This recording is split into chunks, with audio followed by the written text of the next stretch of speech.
নমস্কার বন্ধুরা, সবাই কেমন আছো? আশা করি সবাই ভালো আছো। আমার এই ছোট্ট চ্যানেলে আপনাদেরকে সবাইকে স্বাগত জানাই। তো হ্যালো বন্ধুরা, আমি আজকে নিয়ে এসেছি চাল কুমড়া নিয়ে। চাল কুমড়া চাষবাস নিয়ে চলে এসেছি। যে চাল কুমড়ার গাছ আপনারা চারা থেকে লাগিয়ে আপনারা কিভাবে দ্বিগুণ ফলন করবেন এটা নিয়ে আজকে তুলে ধরেছি। তো আমরা বন্ধুরা একদম দেরি করবো না, ভিডিওটা সরাসরি শুরু করছি এখন। দেখতে পাচ্ছ বন্ধুরা, এটা হলো গোবর সার। তোমার বাড়ি থেকে গোবর সার দিতে হবে। গোবর সার সবাই থাকে, বুঝতে পারছো, কৃষিকাজ করলে। তো 1 কিলোর মতো, একটা গাছের মধ্যে 1 কিলোর মতো সার দিতে হবে।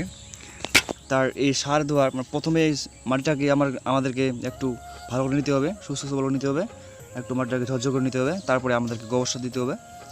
গোবর সার দেওয়ার পর আমাদেরকে মাটিটাকে খুব ভালো করে মিক্স করতে হবে। তো বন্ধুরা, আমার মিক্স করা করে হয়ে গেল।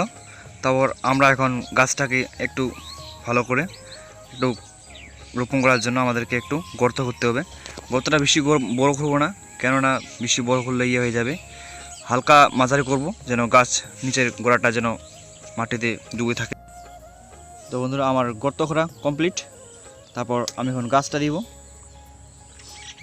এখানে ভালো করে দেখবেন বন্ধুরা, গাছটা যেন শিকড়টা যেন সরাসরি থাকে আর গাছের কাণ্ডটা যেন সোজা থাকে। নাহলে যদি বেঁকা বেঁকা হয়ে যায় তাহলে গাছ একদম বাজে হয়ে যাবে আর গাছটা ভালো করে হবে না, গাছটা একদিকে ঢলে পড়বে। দেখতে পাচ্ছ আমি কীরকম দিচ্ছি। তো বন্ধুরা, আমি দিচ্ছি এখন কারণ আমি অন্য সার একটু পরে দিব, দেখাবো আপনাদেরকে। হালকা করে মাটি দিব, বেশি মাটি দেবো না, কেননা আমি এখন চারিদিকে হালকা একটু দূরে দূরে দিয়ে এখন একটু সার দিব, এক সার। এই সারটা হলো মেন জিনিস। দেখবেন কি কি সার দিই আর কি কি হয় সবগুলোই বলবো। তো বন্ধুরা, দেখতে পাচ্ছ এটা হলো ইউরিয়া সার। ইউরিয়া সার এমন জিনিস যে গাছকে তাড়াতাড়ি বড় করতে সাহায্য করে, খুব খুব কার্যকারী। দিলে বুঝতে পারবেন কীরকম কাজ করে।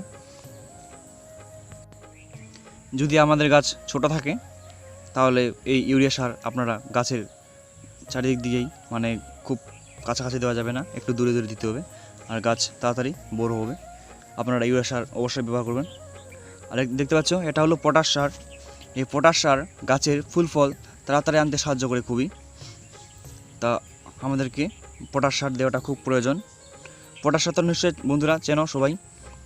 এটা পটাশ সার দেওয়ার একদম প্রয়োজন, অবশ্যই দিতে হবে।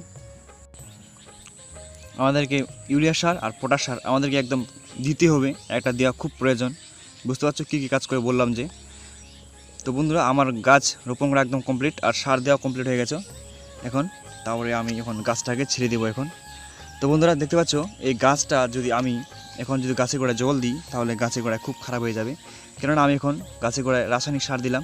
রাসায়নিক সার যদি জল পায় আর সেই জলটা যদি গাছের গোড়ায় চলে যায় তাহলে গাছ আমাদের পচে যাবে, সেজন্য কিছু দেবো না। দেখতে পাচ্ছ এটা হলো ছাই, রান্নাঘরের যে খড়টর পুড়িয়ে যে ছাইটা হয় ওই ছাই।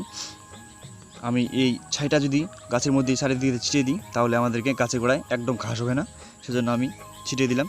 আমি তারপরে দিয়ে দেবো মাটি হালকা করে। তো বন্ধুরা, আমার গাছ একদম কমপ্লিট, আমি একটা কিছু করবো না। তো বন্ধুরা, এটাই আমার ছিল ভিডিও। তো এটা গাছটাকে রেখে দিবেন কয়েকদিনের জন্য, 4-5 দিনের মতো। তারপরে আর গাছটা কিচ্ছু করতে হবে না, একদম সরাসরি বড় হবে, আর একটু বড় হলেই ফুল চলে আসবে। তো বন্ধুরা, আজকে আমার ভিডিও এটাই ছিল। তো যদি কিছু ভুলে থাকে বন্ধুরা তাহলে প্লিজ ক্ষমা করবেন। আর যদি আমার এই ছোট্ট চ্যানেলে যদি একটু সদস্য হতে চান তাহলে প্লিজ একটু ভিডিওটাকে একদম ভালো করে দেখবেন আর ছোট্ট করে একটা লাইক দিবেন। আর চ্যানেলটিকে যদি পারেন তাহলে সাবস্ক্রাইব করবেন দয়া করে একটু। আর ততক্ষণ ভালো থাকবেন বন্ধুরা, সুস্থ থাকবেন, টেক কেয়ার। আবার আসছি নেক্সট ভিডিওতে।